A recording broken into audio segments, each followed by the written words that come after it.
Bom dia, boa tarde, boa noite. Está entrando no ar a sua TV Segurança e Saúde no Trabalho. Nós iremos entrevistar hoje o senhor José Roberto Sivieri, que é técnico de segurança do trabalho, administrador de empresa, precursor de feiras livres e eventos, fundador do Grupo CIPA, diretor de marketing da Animaseg e presidente da Associação Brasileira das Empresas de Evento. Tudo bem, Xavier? Muito bem, um prazer muito grande estar com vocês aqui. Então, vamos lá. O senhor participou da criação do Guia Prático de Ações de Segurança Empresarial e o Covid-19, certo? De quem partiu essa iniciativa e qual a importância desse guia?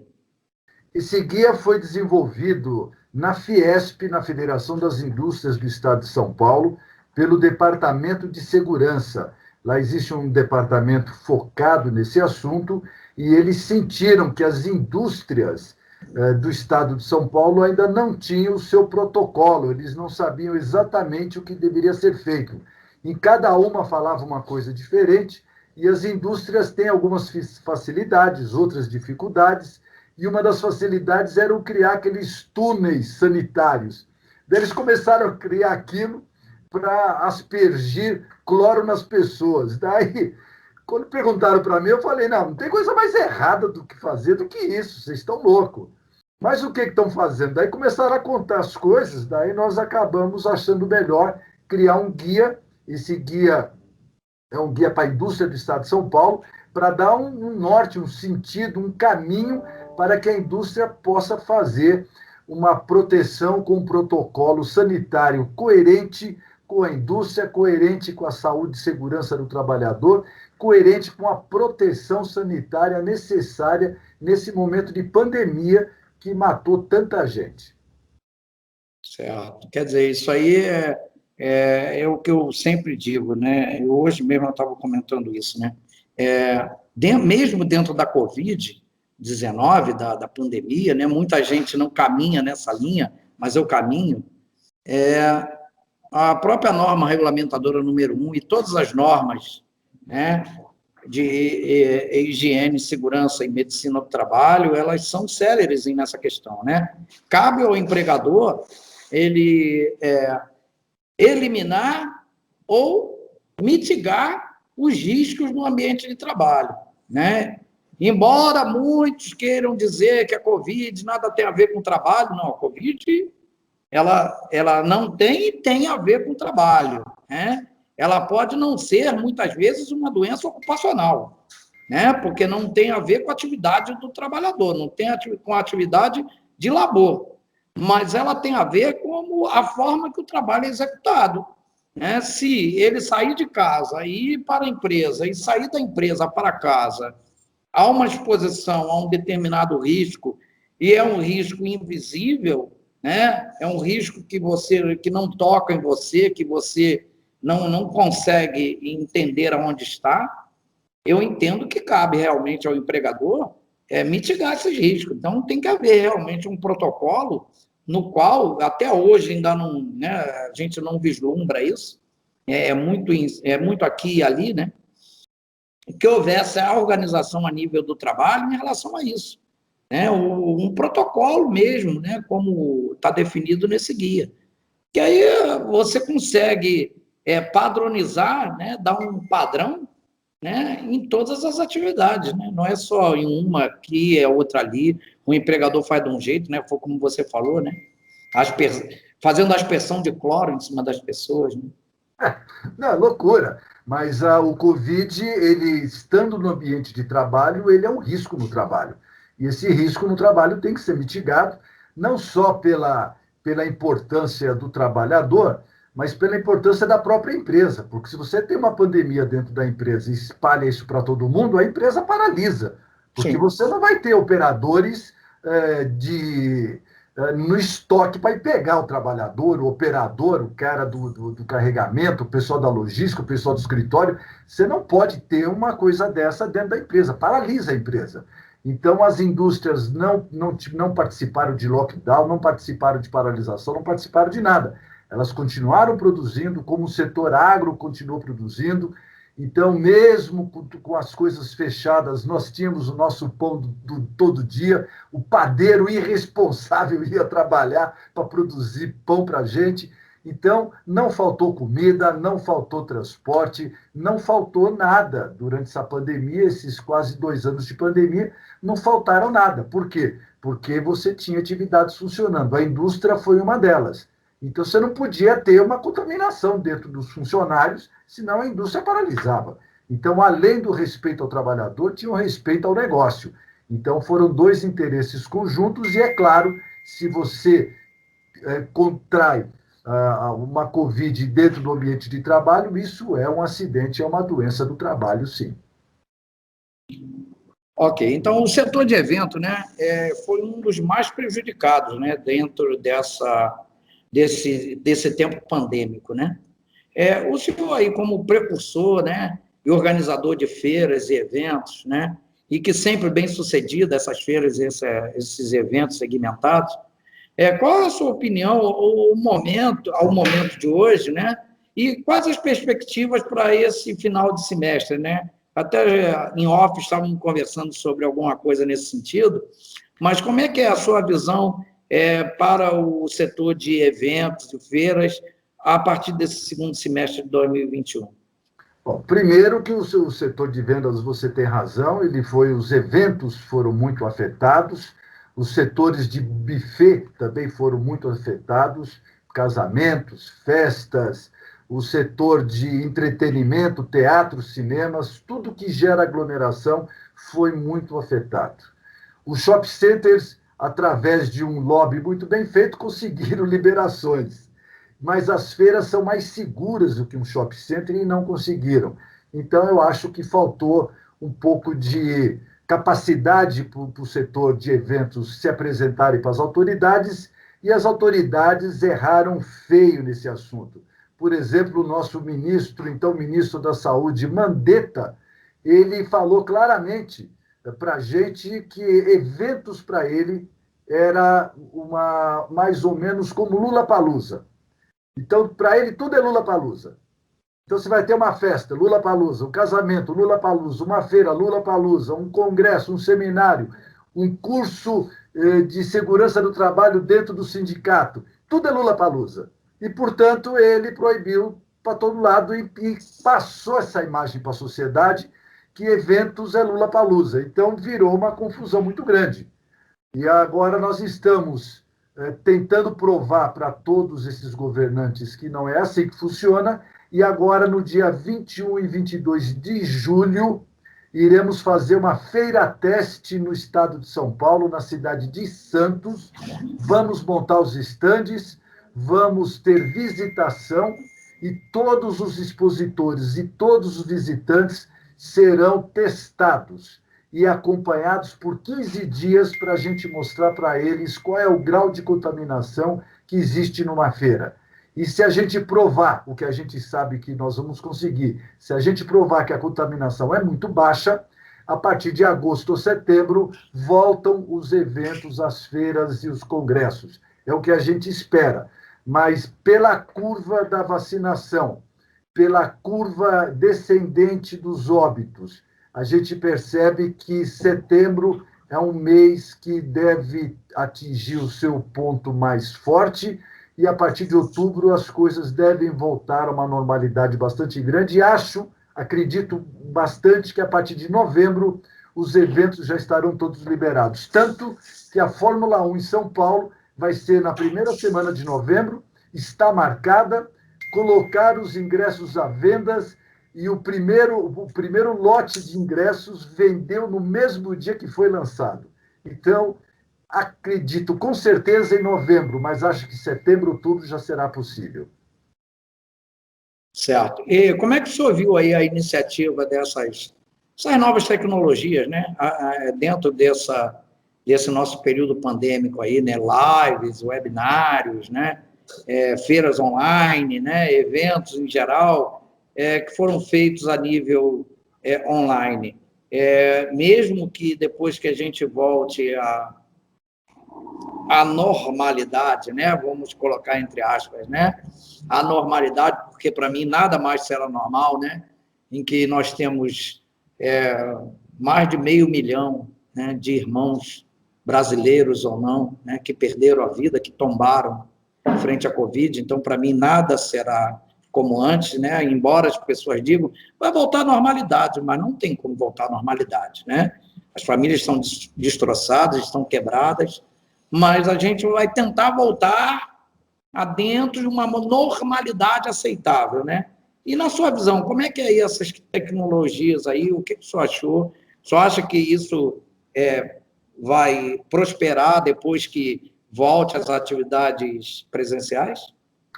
Marcos, a vida vai ser diferente depois dessa pandemia, eu não tenho dúvida disso. A gente não pode ter como legado apenas essas tecnologias de transmissão de conhecimento, como a que nós estamos usando agora, você no Rio de Janeiro e eu em São Paulo. Não pode ser só esse o legado. Nós temos muito mais coisas para observar e para aprender, e nós não estamos fazendo isso. Então, as empresas tiveram um momento de precisar de um protocolo novo e não acharam. Elas precisam achar, precisam entender, porque elas vão ter que implantar esse tipo de coisa. As pessoas perceberam, mais de 500 mil pessoas morreram por vários fatores, mas o principal fator, elas se contaminaram. E se contaminaram de que forma? E de várias e muitas formas diferentes. Então tem que aprender onde é que foi isso. E da mesma forma que se contaminaram com o Covid, também pode se contaminar com outras doenças. E essas outras doenças já existiam antes. E não existia cuidado. Então a sociedade vai ter que observar isso. O legado dessas transmissões de conhecimento via internet, isso não volta mais atrás, isso vai continuar existindo, mas não pode ser só isso. Nós temos que aprender mais, precisamos de mais coisas. Com relação às feiras virtuais, eu tenho feito feiras virtuais desde o ano passado, e aí vai depender muito do aspecto de cada setor, de cada feira. Por exemplo, eu tenho feito feiras na área de franquia. Essas feiras são possíveis de fazer porque é uma feira de logotipo, de modelos de negócio que depois as pessoas vão conversando e vão aprendendo como funciona. Mas como fazer uma feira de segurança do trabalho via online? Não tem jeito.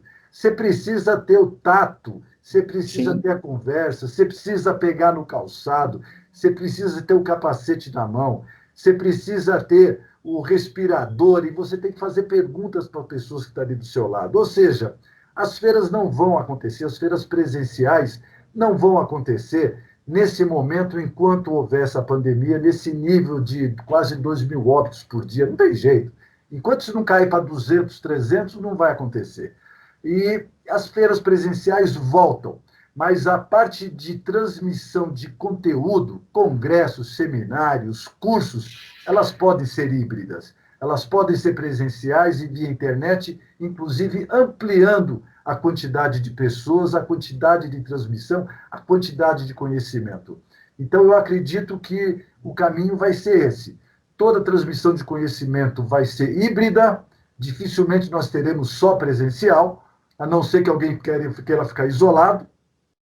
Não tinha também, por exemplo, eu via muitas pessoas saíam para fazer uma reunião de 1 hora no Rio de Janeiro, saía de manhã, pegava o avião, ia para o Rio de Janeiro, fazia a reunião de 1 hora e voltava. Ou seja, perdia o dia inteiro para fazer uma reunião de 1 hora. Essas reuniões vão desaparecer. Você pode muito bem fazer isso por uma tecnologia como essa que nós estamos usando. Mas os encontros vão continuar, os congressos vão continuar, os seminários vão continuar, mas essa mancha dessa quantidade gigante de gente que não conseguiu sobreviver vai ficar na memória da gente, como até hoje vive na memória a gripe espanhola de 1917, que mais de 100 milhões de pessoas morreram pelo mundo.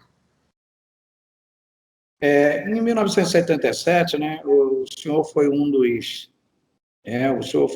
foi o fundador, né, do grupo CIPA, né, onde se destacaram aí a revista CIPA, a revista Incêndio, né, que eram de leitura obrigatória, né? Pelos profissionais de segurança e saúde no trabalho, né?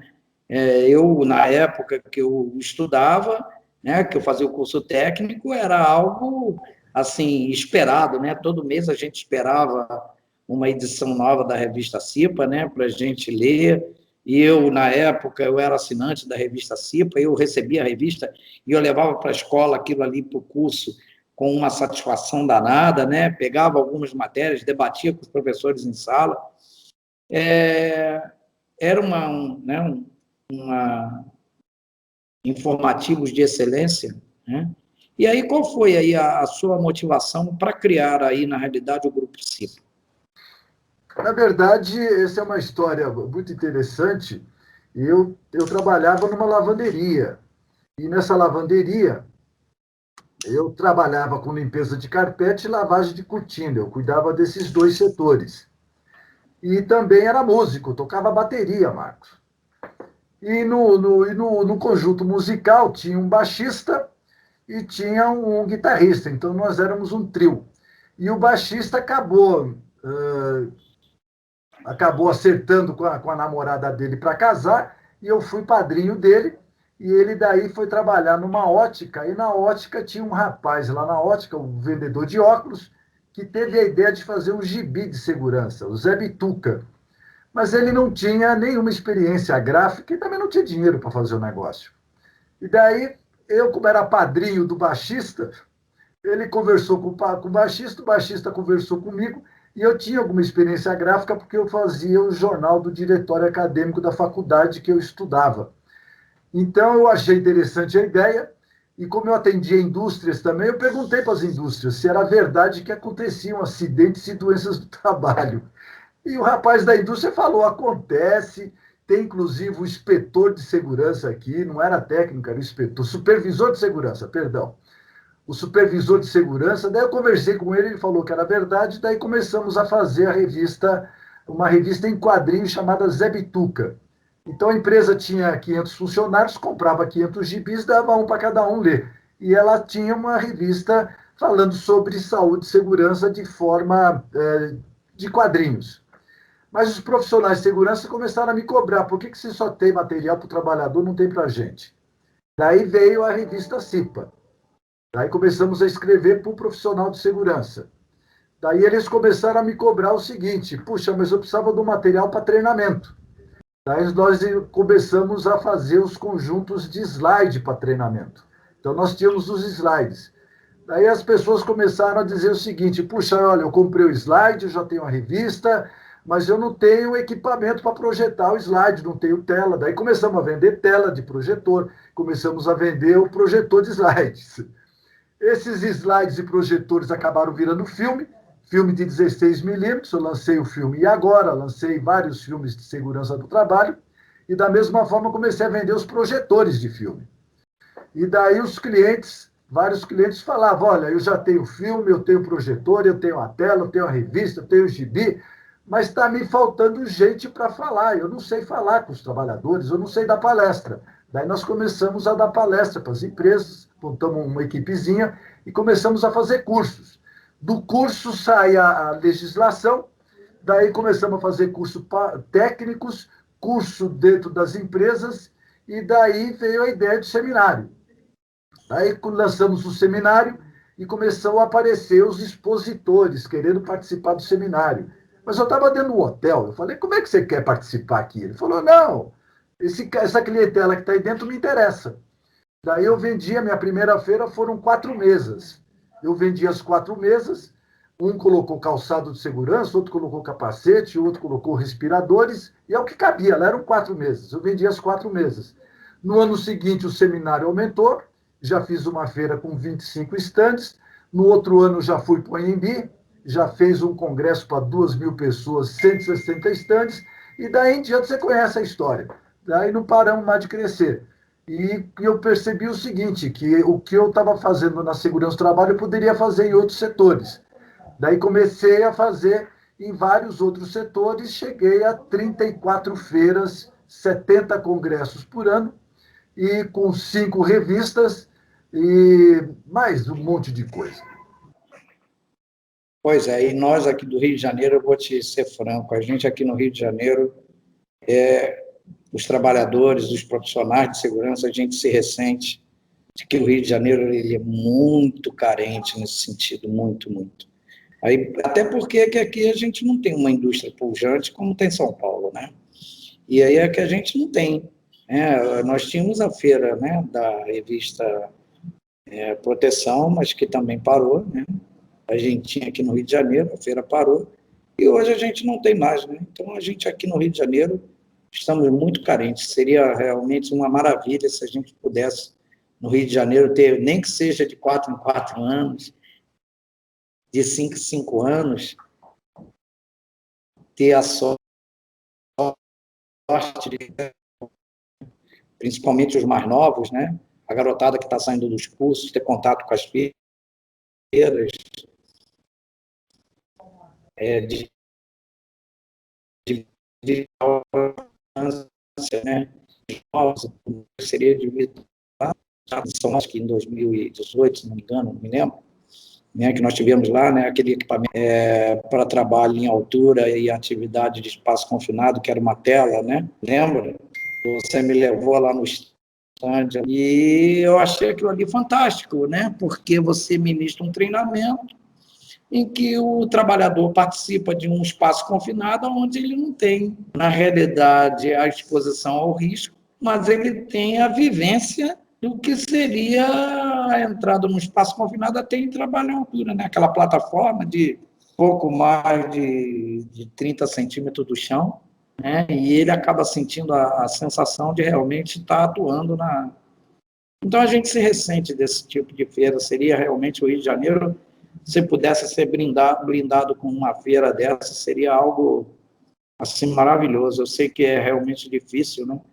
Mas o amigo, eu sei que, né, por a sua vivência nas feiras, vai chegar uma hora que vai realmente tentar voltar a gente ter as feiras aqui no Rio. Olha, eu estou fazendo o ano que vem a feira em Belo Horizonte, porque Belo Horizonte já tem 10 anos que não tem feira de segurança, então nós estamos levando a feira de volta para lá, para o Teminas, então vai acontecer na primeira semana de abril, e o governo do estado do Rio de Janeiro, a prefeitura vem conversando comigo no sentido de levar feiras para a cidade maravilhosa. Temos falado, estamos bastante adiantados com isso, já temos 3 temas diferentes para levar para o Rio de Janeiro. Um deles é saúde e segurança do trabalho, sim, porque eu não consigo largar dessa, como se chama, dessa cachaça, porque segurança e saúde do trabalho é um amor eterno, entra no coração da gente e não sai mais.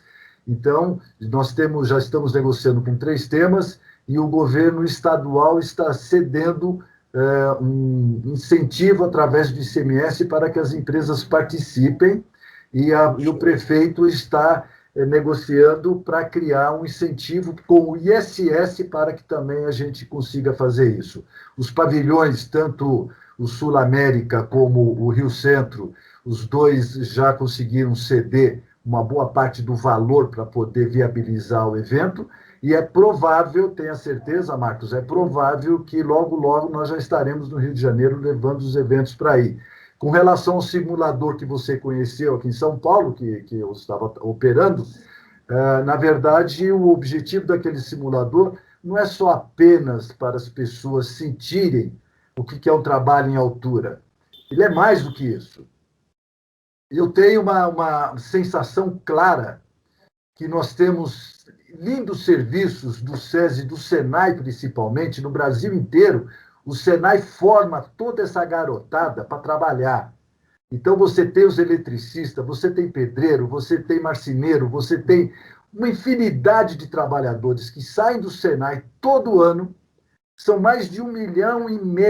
Escuta esse número, Marcos. Mais de 1,5 milhão de jovens saem do Senai e vão para a indústria para se acidentarem, para ficarem doentes, para perderem a mão, para perder o braço, para morrer. Essa foi uma conversa dura que eu tive aqui com o Senai de São Paulo, porque eu estava dentro da Fiesp. O Senai de São Paulo tem cerca de 90 escolas no estado de São Paulo. Eles formam eletricista em 1/3 dessas escolas. Eu falei para eles, Esse eletricista, ele participa ele estuda num simulado de segurança de trabalho em altura? Não, claro que não. Ele não é técnico de segurança, ele é eletricista. Eu falei, esse eletricista, quando ele for cuidar da elétrica da lâmpada, ele vai subir mais do que 2 metros? Ah, vai. E como é que ele vai se portar lá em cima? Ele sabe fazer uma fixação do cinto de segurança? Ele sabe fazer uma linha de vida? Ele sabe o que é linha de vida? Vocês ensinaram isso no Senai? E falei para o diretor nacional do Senai, vocês estão matando os nossos jovens. Tanto que os estatísticas de acidente do trabalho mostram, você conhece mais do que eu, Marcos, a maioria das mortes e acidentes do trabalho acontece entre 18 e 25 anos. Estão ali os nossos jovens, formados por escolas sem simuladores. E é por isso que eu desenvolvi aquele simulador, do qual até agora 3 escolas se interessaram. 3 se interessaram. Eu instalei um. Aquele que você viu, eu instalei de presente do meu bolso, levei para Sorocaba, instalamos lá e todos os alunos de todos os setores do Senai de Sorocaba são obrigados a ter uma carga horária no simulador. Inclusive os alunos da mecânica que cuidam de motores de automóvel.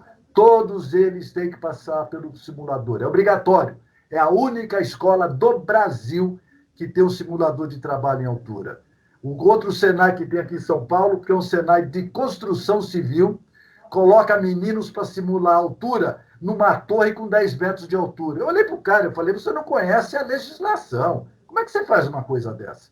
Você não pode simular acima de 2 metros. Está na lei, está na NR. Ah, mas não é real. O que não é real? Simulador é simulador, vocês estão loucos. Então, nós temos ainda um problema muito grande na formação. Grande, Marcos, que a gente tem matado muitas pessoas. Então, esse simulador não é apenas um produto, ele é um projeto para não deixar os nossos jovens morrerem dentro das empresas, formados por essas escolas, que, eu repito, são maravilhosas. Eu dou aqui o meu testemunho, né? Meu testemunho. Eu pude ver assim, a sua ideia, a brilhante ideia, fantástico, né? O simulador, assim, até hoje eu penso nesse simulador. Até hoje, de vez em quando, eu penso e lembro desse simulador. Eu achei uma ideia fantástica, até porque eu não posso expor a risco alguém porque eu preciso treinar. Né? Tem que ter o prático. Não, mas o prático, como é que é o prático? A norma não especifica como é o prático. Não, eu vou colocar o cara, como no caso, teve um acidente com uma menina, até está no YouTube, subiu numa escada e ela caiu, acho que era uma escada de 6 metros, ela caiu lá de cima. Ela caiu lá de cima. Grave o acidente. Como é que eu vou simular um trabalho de risco com uma pessoa que não tem a consciência do risco? Né? A norma é bem clara. Eu só posso inserir alguém no risco se ele tiver o treinamento e todas as condições para que eu possa protegê-lo do risco. Né? Mas a norma fala em 2 metros de altura, e agora saio da norma e vou para o Código Civil. Sim. Se você expor outra pessoa a risco, isso é crime, da cadeia. Da cadeia. E quando você expõe um funcionário, quem vai para a cadeia é o dono da empresa, ou o preposto principal. Nós estamos vendo acontecer isso com a Vale. A Vale explodiu aquela barragem, morreram 200, 300 pessoas lá, e o executivo principal é que está sendo processado criminalmente. Sim. Então, o Código Civil é muito claro. Você vai expor alguém a risco, você é o responsável. Sim. Se a empresa põe o funcionário a risco, ela é responsável. E se você põe uma pessoa para fazer trabalho em altura, sem ter treinamento, sem uma escola que tenha um simulador, você está colocando ela a risco. O risco é seu. Sim, sim. Sim, até porque quem gera o risco, né? E se alguém, né?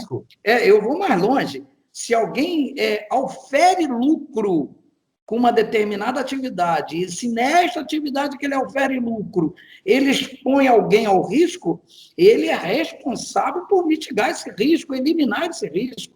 Ele ofere lucro, ele não tem como fugir dessa responsabilidade. E eu volto a falar, Fantástica a sua ideia. Fantástico, fantástico, fantástico. Eu queria ver se existissem mais lugares com mais esse tipo de simulador, entendeu? Muito fantástico isso, muito. Bom, a tendência é essa, a tendência é essa. Em julho, né, de 2019, né, o governo ele revisou aí as normas que tratam de segurança e saúde no trabalho, né, as normas ligadas à proteção do trabalhador. E agora, nesse mês de junho, né, segundo o secretário especial do Trabalho e Previdência Social do Ministério da Economia, né, o senhor Bruno Bianco, ele disse que o governo fará uma nova revisão das normas, né, onde cerca de 2.000 atos normativos se transformarão em 15. Qual é a sua opinião a respeito desse tipo de revisão? Eu tenho uma opinião muito clara sobre esse governo olhando para a saúde e segurança do trabalho. Ele não gosta de saúde e segurança do trabalho. Esse governo é um governo que ele tem um compromisso com a simplificação e um compromisso com a velocidade. Ele não tem compromisso com a vida, não tem compromisso com a prevenção de acidentes. Não tem. Então, a reunião de normas é para você consertar 10 normas, mas não é para você ler as 10 normas e fazer da forma correta. Então, o objetivo é simplesmente de simplificar e de ser rápido, só isso. Mas não tem nenhum objetivo prevencionista, nenhum objetivo pela vida, nenhum objetivo da preservação da saúde física, mental e social do trabalhador. Então, são coisas diferentes e ele continua nessa linha e vai até o final nessa linha. Infelizmente, esse assunto de saúde e segurança do trabalho não é prioridade e eles conseguiram, em pouco tempo, que eu fiquei impressionado, jogar a sociedade contra a prevenção de acidentes. Isso nunca tinha acontecido na nossa história. Ninguém era contra a prevenção de acidentes. Ninguém. Nem trabalhador, nem empregador, nem governo, nem sindicato, nenhum. Ninguém. De repente, eles começaram, a partir daquele dono da Lojas Ravan, ele começou a falar mal, ele achou que não tinha QTNR nenhuma, achou que CIPA é um problema, profissional de segurança só cria confusão, as normas de segurança só atrapalham. Daí nós fomos descobrir que as lojas dele foram multadas de tudo quanto é jeito, porque ele não respeita nenhuma das normas. Então, a melhor forma dele resolver o problema das normas é acabar com as normas. Então, ele apoiou o governo e pediu para o governo fazer isso. O governo está fazendo a parte dele. Então, esse assunto não é técnico, não é prevencionista, esse assunto é político. Eu não sou político, você também não é político, Marcos. Nós não estamos em partido e não somos candidatos. Então, é uma conversa fora do nosso ambiente. Eu não gosto da forma que o governo trata a saúde e segurança do trabalho. Não acho que é bom para o nosso setor, não acho que é responsável pelo nosso setor, não acho que o nosso setor mereça isso. Eu penso da seguinte forma, eu acho que, infelizmente, a prioridade não é a vida, né? Porque quando nós falamos de segurança e saúde no trabalho, não é no trabalho, né? A segurança é do trabalhador. Só que, em contrapartida, infelizmente, há uma gama né, dentro do mundo empresarial que não consegue entender que se ele tem um trabalhador a menos porque está acidentado, ele vai ter um prejuízo na sua produtividade. Se ele tinha 6 trabalhadores numa linha de produção, um se acidentou e cada um era responsável, sei lá, por produzir, exemplo, era para produzir 2.000 copos desse cada um por dia, nós já vamos ter uma dificuldade, porque aqueles 2.000 vai ter que ser dividido pelos outros 5. Quer dizer, aí a capacidade de produção, ela tende a cair. Né? Além do que, há um acúmulo de trabalho e eu vou impactar a saúde dos restantes dos trabalhadores. Estamos falando de um. Né? E aí, imagina 700 mil, 800 mil trabalhadores e outros tantos que morrem. Né? Então, infelizmente, a prioridade ela teria que ser para a economia, mas que a economia enxergasse a questão que envolve a segurança e saúde dos trabalhadores, porque Sem eles não é economia, né? Que as pessoas sempre dizem, né? Ah, não, mas se acabar o CNPJ, um CNPJ morre vários CPFs. Só que um CPF, quando morre, ele simplesmente ele deixa manco aquele CNPJ, embora as pessoas enxerguem, né, o trabalhador como número. Né? Olha, não existe trabalho sem trabalhador, também não existe trabalhador Sim, sem empresa. Então, você sim, tem que ter um empregador e um empregado. E tanto o empregador como o empregado, eles sempre estabeleceram as suas regras de relacionamento, as suas regras de convivência. Sempre foi assim. Então, o sim, empregador e o empregado. E o governo fazia o papel do mediador. sim, Um pouquinho para cá, um pouquinho para lá, um pouquinho para cá. Esse era o papel do governo. Este governo, ele não é mediador. Este governo é o contrário. Ele entra com a proposta e fala para o empregador e para o empregado: olha, minha proposta é essa. Vocês querem comentar alguma coisa? Vocês têm 2 horas para isso. Como é que dá? Não dá. Daí passa aquilo lá. E daí veio aquele negócio que foi feito, não sabe por quem.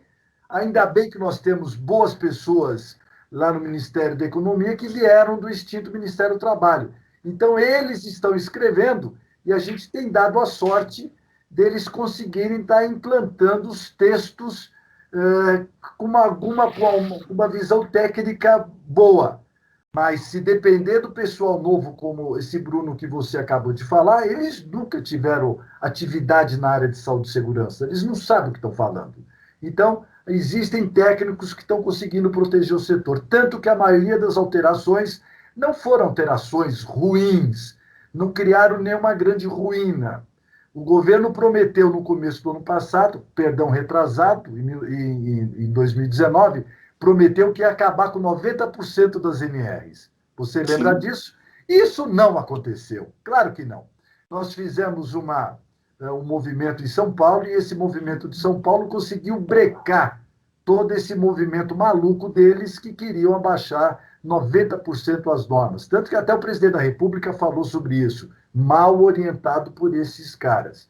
Mas isso não acabou, as alterações não foram ruins, mas o sentimento do governo é que eles querem continuar com a história de reduzir tudo 90%. Essa é a cabeça deles. Não tem jeito. sim. Infelizmente, né? Infelizmente. Bom, meu amigo, queremos agradecer aí essa sua participação, né? E aí a sua informação hoje aqui para nós foi alvissareira, né? A questão de trazer para nós aqui do Rio de Janeiro de volta, né? Ter a oportunidade de ter uma feira, né? Um evento aqui, né? Eu espero que o prefeito do Rio de Janeiro, Eduardo Paes, possa realmente participar e contribuir de forma efetiva para a realização do evento. Eu espero que o governador do estado, Cláudio Castro, também tenha essa sensibilidade e ajude o setor, né, que nós possamos ter no Rio de Janeiro uma feira de segurança e saúde no trabalho, para que, né, nós possamos ter contato, né, com novas tecnologias, outros equipamentos, e a gente poder, né, estar aqui no Rio de Janeiro ano que vem, ter aquele contato pessoal, poder ver o amigo mais uma vez, né, e não esqueça, traga o simulador aqui para o Rio de Janeiro, né, os técnicos daqui precisam conhecer esse projeto, a gente precisa conhecer esse projeto aí. Tá? Te agradeço aí a participação e queremos pedir aos amigos do canal que se inscrevam, né, deem aquele like no nosso canal, e apertem lá o sininho para receber as nossas atualizações. E muito obrigado a todos e, mais uma vez, obrigado a você, Xavier. Boa sorte para todos. Um prazer muito grande e uma alegria e um orgulho de ser técnico de segurança do trabalho, porque eu acredito que é uma profissão nobre, porque a gente previne, a gente ajuda a que as pessoas continuem a ter a sua integridade física, mental e social dentro do seu ambiente de trabalho, dentro da sua casa, dentro do seu transporte.